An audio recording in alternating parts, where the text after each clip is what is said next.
لله رب العالمين والصلاة والسلام على سيد المرسلين اما بعد فاعوذ بالله من الشيطان الرجيم بسم الله الرحمن الرحيم الصلاة والسلام عليك يا رسول الله وعلى آلك واصحابك يا حبيب الله الصلاة والسلام عليك يا نبي الله وعلى آلك واصحابك يا نور الله۔ اللہ عز و جل کے حقوق کا بیان جاری تھا اور اس میں پہلے حق معرفت الہی پر ہمارا کلام تھا، اور اس ضمن میں اللہ تعالیٰ کی صفات کا بیان تھا اور صفات الہی کی مختلف اقسام میں سے چند قسموں کا بیان کر دیا گیا تھا، اور جو ہمارا آخری بیان جاری تھا وہ اللہ تبارک و تعالیٰ کی عظمت کے حوالے سے جو صفات ہیں ان کے متعلق تھا۔ ان میں چند صفات تو بیان کر دی تھی، مزید صفات کے حوالے سے عرض ہے کہ اللہ تبارک و تعالیٰ کی صفت ہے العظیم۔ العظیم کا مفہوم ہے بڑا، بزرگ، بزرگی والا، صاحب عظمت، شاندار، صاحب جلال ہستی۔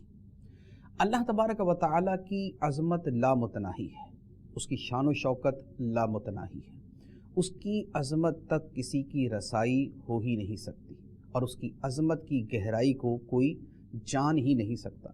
اللہ تبارک و تعالی خود اپنی اس شان کے بارے میں ارشاد فرماتا ہے وَهُوَ الْعَلِيُّ الْعَظِيمُ، اور وہی بلندی والا، عظمت والا ہے۔ آیت الکرسی کے اندر یہ حصہ ہے، یہ جز ہے جو اس کے اندر بیان کیا گیا۔ اللہ تعالیٰ کی عظمت کی ایک دوسری صفت ہے المتکبر، تکبر والا، بڑائی والا، بڑائی بیان کرنے والا۔ تکبر وہ صفت ہے کہ جو اللہ تعالیٰ کے علاوہ کسی اور کے لیے اگر ہو تو یہ منفی صفت ہے۔ اگر مخلوق تکبر کرے تو یہ منفی صفت ہے، لیکن اللہ تبارک و تعالیٰ کی شان کے یہ لائق ہے، کیونکہ حقیقتاً بڑائی اللہ ہی کے لیے ہے۔ وہ عظمت والا ہے، وہ بڑائی والا ہے، وہ بڑائی بیان فرمائے تو اس کی شان کے لائق ہے، اور وہ بڑائی والا ہے، یہ حقیقت ہے۔ لہٰذا جو حقیقت ہے اس کے مطابق اللہ تبارک و تعالیٰ اپنی بڑائی فرماتا ہے تو یہ بالکل برحق ہے اور بہت ہی اعلیٰ درجے کی شان ہے۔ مخلوق کے لیے تکبر کرنا یہ حرام ہے۔ اللہ تعالیٰ کی بڑائی اور کبریائی کے بارے میں قرآن پاک کی آیت مبارکہ ہے، ارشاد فرمایا وَلَهُ الْكِبْرِيَاءُ فِي السَّمَاوَاتِ وَالْأَرْضِ، اور اسی کے لیے کبریائی ہے، اسی کے لیے بڑائی ہے، آسمانوں میں اور زمین میں۔ لہذا زمین و آسمان میں جو حقیقی بڑائی ہے وہ اللہ تعالیٰ کے لیے ہے، اور یہ بڑائی اللہ تعالیٰ کی وہ صفت ہے کہ جو اس میں خدا کا مقابلہ کرنے کی کوشش کرے خدا اس کو جہنم میں ڈالے گا۔ چنانچہ احادیث طیبہ کے اندر بڑا واضح طور پہ فرمایا گیا، حدیث قدسی کے اندر یہ الفاظ ہیں، اللہ تبارک و تعالی ارشاد فرماتا ہے کہ عظمت اور کبریائی یہ میری ردا ہے، میری ازار ہے۔ ردا اور ازار جو ہے ویسے تو یہ چادر اور تہبند کے معنی میں ہے، لیکن یہ اللہ تعالیٰ کی صفات کے طور پہ اس کو بیان کیا گیا کہ عظمت جو ہے یہ اللہ تعالیٰ کی صفت ہے، اور بڑائی اور کبریائی یہ اللہ تعالیٰ کی صفت ہے۔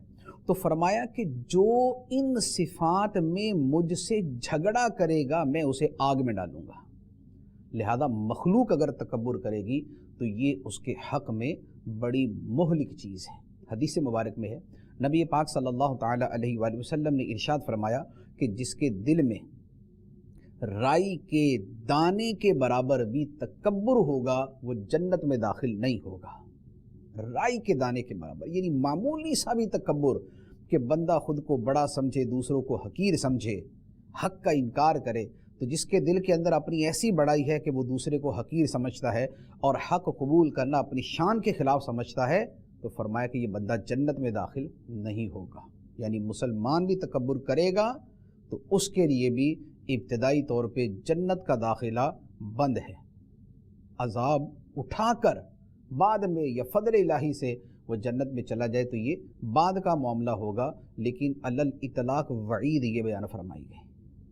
لہذا تکبر اور کبریائی جو ہے یہ اللہ تعالیٰ کی شان ہے اور یہ اللہ تعالیٰ ہی کو زیبا ہے۔ اسی طرح اللہ تعالیٰ کی عظمت کی ایک اور صفت ہے العلی اور الاعلی۔ العلی بلند، بلندی والا، اور الاعلی سب سے بلند۔ اللہ تعالیٰ بلندی والا ہے اپنے مرتبے کے اعتبار سے، اپنی شان و عظمت کے اعتبار سے، اپنے رتبے کے اعتبار سے اللہ تعالیٰ مخلوق سے بلند ہے۔ خدا تعالیٰ کی علو اور بلندی تک کسی کی رسائی نہیں۔ اللہ تعالیٰ نے اپنی شان علو کو قرآن پاک کے اندر بہت ساری جگہوں پر بیان فرمایا۔ ایک جگہ ارشاد فرمایا سبح اسم ربک الاعلی، اپنے رب اعلیٰ کے نام کی پاکی بیان کرو، اپنے رب کے نام کی پاکی بیان کرو جو سب سے بلند ہے۔ یہ وہ آیت مبارکہ ہے جس کے نزول کے بعد نبی پاک صلی اللہ تعالیٰ علیہ وآلہ وسلم نے فرمایا تھا کہ اس کو اپنی نماز کے اندر شامل کر لو۔ سبحان ربی الاعلی، سبحان ربی الاعلی، سبحان ربی الاعلی۔ ہم یہ نماز کے اندر تسبیحات پڑھتے ہیں تو یہ اس آیت مبارکہ کے نزول کے بعد حکم دیا گیا تھا۔ تو علو، بلندی، یہ اللہ تعالیٰ کی صفت ہے۔ اچھا، اسی طرح اللہ تعالیٰ کی دوسری صفت ہے، ایک اور صفت ہے اسی حوالے سے، وہ ہے الکبیر اور اکبر۔ کبیر بہت بڑا، اکبر سب سے بڑا۔ یہ اللہ تعالیٰ کی وہ صفات ہیں کہ جن کا ہم روز مرہ کے اندر بڑی کثرت کے ساتھ ذکر کرتے ہیں، بلکہ اللہ تعالیٰ کی یہ وہ صفت ہے، اکبر وہ صفت ہے کہ جس کو اللہ تبارک و تعالیٰ نے نماز کے اندر شامل فرما دیا۔ ہماری نماز کی ابتدا اللہ اکبر، ہم رکوع میں جائیں تو اللہ اکبر، ہم سجدے میں جائیں تو اللہ اکبر، سجدے سے اٹھیں تو اللہ اکبر، ہم سجدے سے کھڑے ہوں تو اللہ اکبر۔ تو یہ اللہ اکبر، اللہ تعالیٰ کی بڑائی اتنی کثرت کے ساتھ بیان کرنا اللہ تعالیٰ نے ہمارے دین کے اندر رکھ دیا۔ اس سے پتہ چلتا ہے کہ یہ اللہ تعالیٰ کی بڑی محبوب صفت ہے۔ اللہ تعالیٰ پسند فرماتا ہے کہ اس صفت کے ساتھ اس کو یاد کیا جائے۔ اسی لیے اذان کی شروعات کیا ہے؟ اللہ اکبر، اللہ اکبر، اللہ اکبر، اللہ اکبر۔ مشرق سے لے کر مغرب تک دنیا جہان کے خطے میں جہاں کہیں اذان ہوگی وہ لفظ اللہ اکبر سے شروع ہوگی۔ اللہ سب سے بڑا ہے، اللہ سب سے بڑا ہے، اللہ سب سے بڑا ہے، اللہ سب سے بڑا ہے۔ 4 مرتبہ اذان کے شروع کے اندر یہ پڑھا جائے گا، تکبیر کے اندر بھی، یعنی اقامت جب کہی جائے گی پھر اللہ اکبر۔ اسی طریقے سے جو یہ ذوالحجہ کے اندر، ایام تشریق کے اندر تسبیحات پڑھی جاتی ہیں، اللہ اکبر، اللہ اکبر، لا الہ الا اللہ، واللہ اکبر، اللہ اکبر، وللہ الحمد۔ اسی طرح جو نماز کے بعد تسبیحات ہے، سبحان اللہ، الحمدللہ، اللہ اکبر۔ تو اب آپ دیکھیے کہ ہمارے دین کے اندر، ہمارے اسلام کے اندر یہ اللہ تعالیٰ کی صفت اکبر جو ہے، اس کی جو کبریائی کا بیان ہے وہ کس قدر ہے، کتنی کثرت کے ساتھ اس کو ہمارے معمولات کے اندر شامل کیا گیا۔ اس سے پتہ چلتا ہے کہ اللہ تعالیٰ کو یہ ذکر بڑا پسند ہے، یہ ذکر بڑا محبوب ہے۔ آپ اذان کے فضائل پڑھیں، ایک ایک کلمے کا جواب دینے پر 2 لاکھ نیکیاں۔ مؤذن اللہ اکبر کہتا، ہم جواب میں اللہ اکبر کہتے ہیں، 4 لاکھ نیکیاں صرف 2 مرتبہ اللہ اکبر کہنے سے۔ اسلامی بہنیں جواب دیں، عورتیں جواب دیں تو 1 لاکھ نیکی۔ پھر نماز کے بعد تسبیحات سب کے لیے، تسبیح فاطمہ کے اندر اللہ اکبر ہے، اذانوں کے اندر اللہ اکبر ہے، نماز کی ابتدا اللہ اکبر ہے، نماز کے درمیان میں اللہ اکبر ہے، تکبیرات کے اندر اللہ اکبر ہے۔ حتیٰ کہ آپ جانتے ہیں کہ جانور اگر ذبح کرے تو کیا پڑھنا ہے؟ تکبیر۔ تکبیر کیا ہے؟ اللہ اکبر۔ جانور ذبح ہی کس طرح کیا جاتا ہے؟ بسم اللہ اللہ اکبر۔ یعنی ایک ایک جانور پر آپ ذبح کرتے ہوئے اللہ کی تکبیر بیان کریں گے، اللہ کی بڑائی بیان کریں گے۔ 1000 مرغی، 1 لاکھ مرغی ذبح کرے، 1 لاکھ بکرے ذبح کریں، 1 لاکھ اونٹ ذبح کرے، تب تک وہ مرغی، وہ بکری، وہ بکرا، وہ جانور وہ حلال نہیں ہوگا جب تک اس کے ذبح کے اوپر تکبیر نہیں پڑھی جائے گی، اللہ کی بڑائی نہیں بیان کی جائے گی۔ تو آپ اس سے اللہ تعالیٰ کی اس کبریائی والی جو صفت ہے اور یہ جو اکبر اور یہ کبیر والی جو صفت ہے، اس کی عظمت کا آپ جو ہے وہ خیال کر سکتے ہیں، اس کو سمجھ سکتے ہیں کہ یہ کس قدر عظیم صفت ہے۔ سبحان اللہ سبحان اللہ۔ تو اس لیے یہ جو تسبیحات ہوتی ہیں ان کو اپنی زندگی میں شامل کرنا چاہیے۔ جیسے یہ میں نے اکبر کے حوالے سے عرض کی ہے، تو اللہ اکبر ہماری تسبیحات کے اندر ہے، سبحان اللہ والحمد للہ ولا الہ الا اللہ واللہ اکبر۔ یہ ایک تسبیح جو ہے یہ بڑی جامع اور بڑی عظیم تسبیح ہے، اس کا پڑھنا جو ہے بے پناہ فضائل کا حامل ہے اور بہت زیادہ اس کے اندر فضیلت۔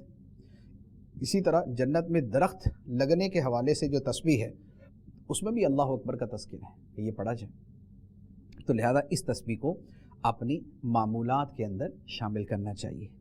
اچھا، اس کے بعد ایک اور صفت ہے، وہ ہے المجید۔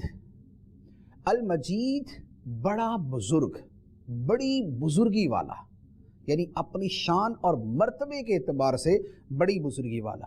اللہ تعالیٰ کی ذات بھی بزرگی والی ہے، اس کی صفات بھی بزرگی والی ہیں، اس کے افعال بھی بزرگی والے ہیں، اس کے سارے کام اور حکمتیں بھی بزرگی والی ہیں۔ اور یہ جو صفت ہے مجید جو ہے یہ بھی اللہ تبارک و تعالیٰ کو بہت پسند ہے کہ اللہ تعالیٰ نے یہ جو صفت ہے یہ ہماری نماز کے اندر شامل فرمائی، اس کا پڑھنا جو ہے وہ ہماری نماز کے اندر شامل فرمایا کہ جب ہم درود ابراہیمی پڑھتے ہیں، اللہم صلی علی محمد وعلی آل محمد کما صلیت علی ابراہیم وعلی آل ابراہیم انک حمید مجید، بے شک تو ہی حمد کے لائق، خوبیوں کا مالک، بزرگی والا ہے، مجد والا ہے، بزرگی والا ہے۔ تو یہ مجید جو ہے یہ اللہ تعالیٰ کی بزرگی کا بیان ہے۔ اسی طرح اللہ تعالیٰ کی صفات عظمت میں سے ہے الغنی۔ الغنی کا مطلب ہے بے نیاز، بے پرواہ، جسے کسی کی حاجت نہیں، جسے کسی کی حاجت نہیں، وہ غنی ہے۔ اور یہ شان غنا جو ہے حقیقتاً یہ لائق ہی اللہ تعالیٰ کی شان کے، حقیقی غنی اللہ تبارک و تعالیٰ ہی کی ذات ہے، کہ وہی ذات ہے جو حقیقتاً بے پرواہ ہے، جو حقیقتاً کسی کا محتاج نہیں ہے، جو حقیقتاً کسی قسم کی احتیاج نہیں رکھتا بلکہ سب اس کے محتاج ہیں۔ اور یہ جو صفت ہے، اچھا ہم جو ہے مالدار کو بھی غنی بولتے ہیں، یعنی پیسے والا آدمی ہوتا ہے تو ہم اس کو غنی، اغنیا، ہم یہ لفظ استعمال کرتے ہیں۔ اس کی وجہ یہ ہوتی ہے کہ اصل میں تو غنا جو ہے مال کو نہیں بولتے، اصل کہتے ہیں غنی اس آدمی کو کہ جس کو حاجت نہ ہو۔ تو چونکہ جب بندے کے پاس پیسہ آ جاتا ہے تو پیسے کے بعد پھر وہ کسی کا محتاج نہیں رہتا، موسٹلی پیسے کے ساتھ اپنی ساری حاجات اور ضروریات کو بآسانی پورا کر لیتا ہے، تو اس لیے اس کو غنی کہا جاتا ہے۔ تو اصل اس کے اندر ہے بے پرواہی، عدم احتیاج، محتاج نہ ہونا۔ اللہ تبارک و تعالی غنی ہے کہ وہ سارے جہان سے بے نیاز ہے۔ قرآن پاک کے اندر اللہ تعالیٰ نے اس صفت کو کئی جگہ پر بیان فرمایا۔ ایک جگہ فرمایا اور اللہ بے نیاز ہے سارے جہانوں سے، اسے پورے جہان کی، سارے جہانوں میں کسی کی حاجت نہیں ہے، کسی کی نیاز مندی نہیں ہے، وہ سب سے بے نیاز ہے۔ ایک جگہ فرمایا واللہ الغنی وانتم الفقراء، اور اللہ ہی بے نیاز ہے اور تم محتاج ہو، اے مخلوق، اے لوگو تم محتاج ہو، اللہ بے نیاز ہے، وہ محتاج نہیں ہے۔ ایک جگہ فرمایا یا ایھا الناس انتم الفقراء الی اللہ، اے لوگو، اے انسانوں، تم سب اللہ کی بارگاہ کے محتاج ہو، تم سب خدا کی بارگاہ کے منگتے ہو۔ تو حقیقت ہے ساری مخلوق، خواہ اس میں جو ذی شعور ہیں وہ مانے نہ مانے، یعنی انسان ہیں، جنات ہیں، ان میں جو کفار ہیں وہ خدا کو مانے نہ مانے، لیکن ہیں تو خدا کے محتاج۔ خدا نے چاہا تو پیدا ہوئے، ورنہ ان کا کیا وجود تھا، ہوتا ہی نہیں۔ تو سب اللہ تعالیٰ کے محتاج ہیں، زندگی کے ایک ایک لمحے میں، زندگی کی ایک ایک ساعت میں، زندگی کے ایک ایک کام میں، ایک ایک پہلو میں، ایک ایک شے میں، ایک ایک ذرے میں، ایک ایک سانس میں، ایک ایک حرکت میں، ساری کی ساری مخلوق خدا کی محتاج ہے۔ اللہ تعالیٰ کی بارگاہ سے کسی کو استغنا نہیں ہے، خدا سے کوئی بے پرواہ نہیں ہو سکتا۔ رزق کا ایک ٹکڑا اور پانی کا ایک قطرہ اور گیسز اور ہواؤں اور آکسیجن کا جو ایک ایک اس کا ذرہ یا پارٹیکل یا جو بھی اس کی تقسیم کار ہوتی ہے، جو بھی بنتا ہے، اس ہر شے کے اندر مخلوق خدا کی محتاج، بڑے سے بڑے، چھوٹے سے چھوٹے، سب خدا کی بارگاہ میں محتاج ہیں، حاجت مند ہیں، اور اس کی بارگاہ کی حاجت مندی شرف ہے۔ ہم اللہ تعالیٰ کی بارگاہ میں حاجت مند ہیں تو یقین کیجئے یہ ہمارا شرف ہے۔ ہم خدا کی بارگاہ میں اپنی حاجت کا اظہار کرتے ہیں، ہم اپنی حاجت اور اپنی مجبوری اور لاچاری و بے بسی کو بیان کرتے ہیں۔ یہ خدا کا ہم پہ کرم ہے کہ اس نے ہمیں یہ توفیق دی، یہ موقع دیا، اور اپنی بارگاہ میں سر جھکانے کی ہمیں اجازت عطا فرمائی۔ اسی لیے سجدہ کرنا کیا ہے؟ سجدہ کرنا، سجدہ کہتے ہیں اقصی غایت الخضوع، کہ اپنی عاجزی کی انتہا کر دینا۔ یعنی ویسے تو یہ عبادت کی تعریف ہے، اقصی غایت الخضوع عبادت کی تعریف ہے، لیکن سجدہ اس کا ایک اعلیٰ قسم کا جو ہے وہ یوں کہہ لے کہ فعل ہے، اور اس کا ایک شاہکار ہے اس عاجزی کا، کہ بندہ اپنے جسم کا، اپنے بدن کا جو سب سے اشرف حصہ ہے پیشانی، اسے خدا کی بارگاہ میں زمین پہ رکھ دیتا ہے، اپنا چہرہ مٹی پہ لگا دیتا ہے، اپنا چہرہ جو ہے وہ مٹی پہ رکھ دیتا ہے۔ اس سے زیادہ عاجزی اور کیا ہوگی؟ بندہ یہ عاجزی کرتا ہے، لیکن یہ عاجزی بلندی ہے، یہ عاجزی حقیقت میں بلندی ہے، کہ جو خدا کی بارگاہ میں سر جھکاتا ہے خدا اسے سر بلند کر دیتا ہے۔ جو وہاں عاجزی کرتا ہے اسے رفعت ملتی ہے، جو وہاں خود کو نیچا کرتا ہے اللہ تعالیٰ اس کو اونچا کر دیتا ہے۔ تو اللہ تعالیٰ کی بارگاہ میں جو عاجزی ہے وہ بھی شرف ہے۔ تو اللہ تعالیٰ غنی ہے، بے نیاز ہے، سب اس کی بارگاہ کے محتاج ہیں، اور یہ محتاجی ہمارے لیے شرف ہے۔ اور پھر اللہ تعالیٰ بے نیاز ہے مخلوق سے ہر اعتبار سے۔ نہ تو اللہ تعالیٰ کو لوگوں کی عبادت کی حاجت ہے کہ لوگ اس کی عبادت کریں، ساری مخلوق خدا کی عبادت کرتی ہے تو خدا کی شان بڑھ نہیں جاتی، خدا کی شان بڑھ نہیں جاتی۔ اللہ عز و جل کی جو شان ہے وہ اپنے مرتبہ کمال پہ ہے، وہ اپنے مرتبہ انتہا پہ ہے، ہر صفت انتہا درجے کی کامل اور لا متناہی در لا متناہی جو ہے وہ اللہ تبارک و تعالیٰ کی شان ہے۔ تو لہٰذا ساری کی ساری مخلوق، عرش و فرش، زمین و آسمان، اور سارے انسان، جن اور جانور اور درندے اور پرندے سب اگر خدا کی بارگاہ میں سجدے میں پڑ جائیں اور اس کی بندگی کرنے لگ جائیں، اس کی شان کے اندر ایک ذرہ برابر اضافہ نہیں ہوتا۔ اس کی شان پہلے اتنی اعلیٰ ہے، عرفہ ہے، بلند ہے، اور اگر سب اس کے نافرمان بن جائیں تو اس کی شان میں کمی نہیں آتی، اس کی شان پھر ویسی کی ویسی۔ الآن کما کان، اس کی شان پھر بھی ویسی رہے گی جیسے ہمیشہ سے تھی، ہمیشہ سے ہے، ہمیشہ رہے گی۔ تو اللہ تعالیٰ کو لوگوں کی عبادت کی کوئی حاجت نہیں، کوئی حاجت نہیں۔ چنانچہ آیت مبارکہ کیا ہے؟ فرمایا وَلِلَّهِ عَلَى النَّاسِ حِجُّ الْبَيْتِ مَنِ اسْتَطَاعَ إِلَيْهِ سَبِيلًا وَمَنْ كَفَرَ فَإِنَّ اللَّهَ غَنِيٌّ عَنِ الْعَالَمِينَ۔ فرمایا کہ اللہ کے لیے لوگوں پر بیت اللہ کعبے کا حج فرض ہے، جو اس تک پہنچنے کی طاقت رکھتا ہو۔ حج فرض ہے، لیکن حج فرض کے ساتھ کیا فرمایا؟ فرمایا ومن کافارا، اور جو کفر کرے اور جو ناشکری کرے کہ حج نہ کرے، تو فرمایا فَإِنَّ اللَّهَ غَنِيٌّ عَنِ الْعَالَمِينَ، تو بے شک اللہ بے نیاز ہے سارے جہانوں سے، سارا جہان اس کی عبادت نہ کرے، کوئی بندہ حج پہ نہ جائے، خدا کو کوئی پرواہ نہیں۔ تو یہ اللہ تعالیٰ کی شان بے نیازی ہے۔ اور فرمایا واللہ الغنی وانتم الفقراء، اور اللہ ہی بے نیاز ہے اور تم سارے محتاج، سب مخلوق سب محتاج ہے خدا کی بارگاہ کی۔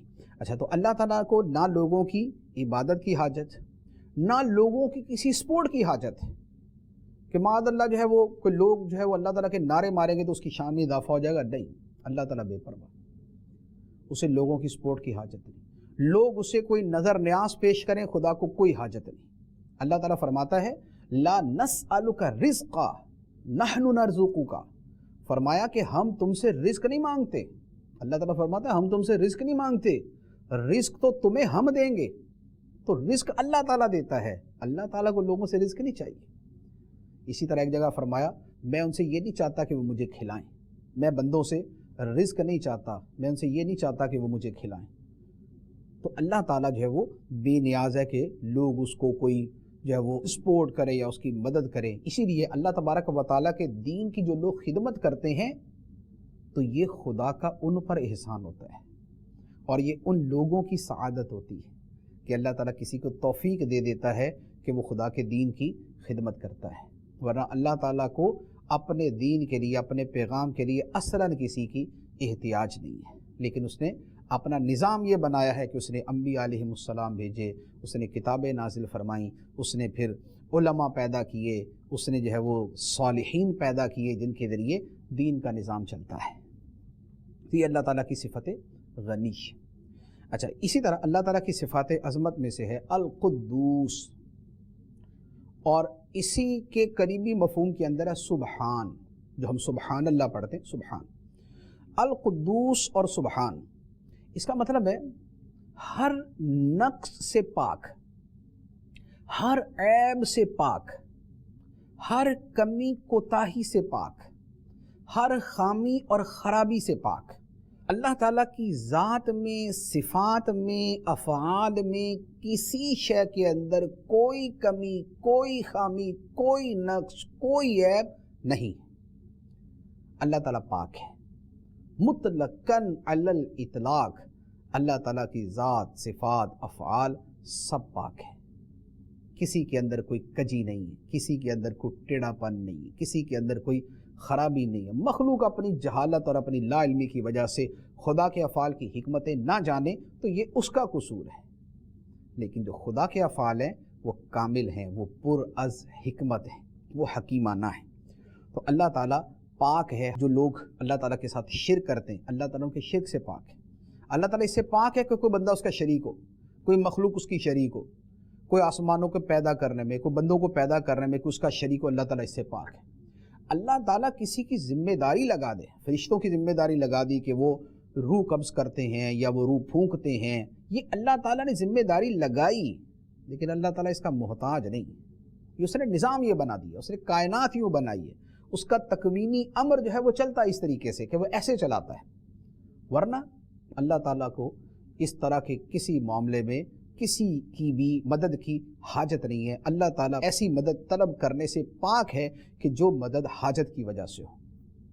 جہاں پر اللہ تعالیٰ نے قرآن پاک کے اندر فرمایا کہ تم اللہ کی مدد کرو، اللہ کے دین کی مدد کرو، تو یہ اللہ تعالیٰ کے امر اور حکم کے طور پہ ہے، احتیاج کے طور پہ نہیں.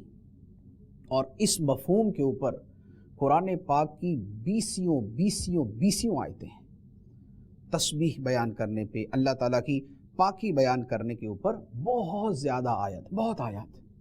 سبح اسم ربک الاعلی، سبحہ بکرۃ و اصیلا، صبح و شام اللہ کی پاکی بیان کرو، اپنے رب کے نام کی پاکی بیان کرو، اپنے رب اعلیٰ کے نام کی پاکی بیان کرو، اپنے رب کی حمد کے ساتھ اس کی پاکی بیان کرو. یہ قرآن پاک کے اندر جگہ جگہ ہے. اور یہ لفظ سبحان والی تسبیحات آپ شمار کر لے کہ کتنی ہیں، کہ جن کے اندر تسبیح کرنے کا فرمایا گیا. سبحان اللہ، یہ مشہور ترین تسبیح، بچہ اور کچھ جانے نہ جانے یہ تسبیح جانتا ہے. سبحان اللہ، سبحان اللہ، یہ ہر مسلمان کی زبان پہ ہوتا ہے. تو یہ کیا ہے؟ اللہ پاک ہے. اللہ پاک کس بات سے پاک ہے؟ اللہ تعالیٰ ہر قسم کی خامی سے، کمزوری سے، عیب سے پاک ہے. وہ ظلم سے پاک ہے، وہ جھوٹ بولنے سے پاک ہے، وہ دھوکے سے پاک ہے، وہ خیانت سے پاک ہے، وہ زیادتی سے پاک ہے، وہ جہل سے پاک ہے کہ اسے کسی شے کا علم نہ ہو. اللہ تعالیٰ اس سے پاک ہے. تو جتنے عیوب ہیں خدا ان سب سے منزہ ہے، سب سے قدوس ہے، سب سے سبحان ہے، سب سے پاک ہے. اور یہ اللہ تعالیٰ کی جو صفت ہے یہ ہماری زبانوں کے اوپر اس کا ذکر جو ہے وہ جاری و ساری. اور اس ذکر کے اتنے فضائل ہیں. سبحان اللہ پڑھے جنت میں درخت لگتا ہے. نماز کے بعد سبحان اللہ پڑھنے کی تسبیح ہے. اسی طرح جو ہے وہ سبحان اللہ و بحمدہ سبحان اللہ العظیم، یہ بڑی معروف تسبیح ہے.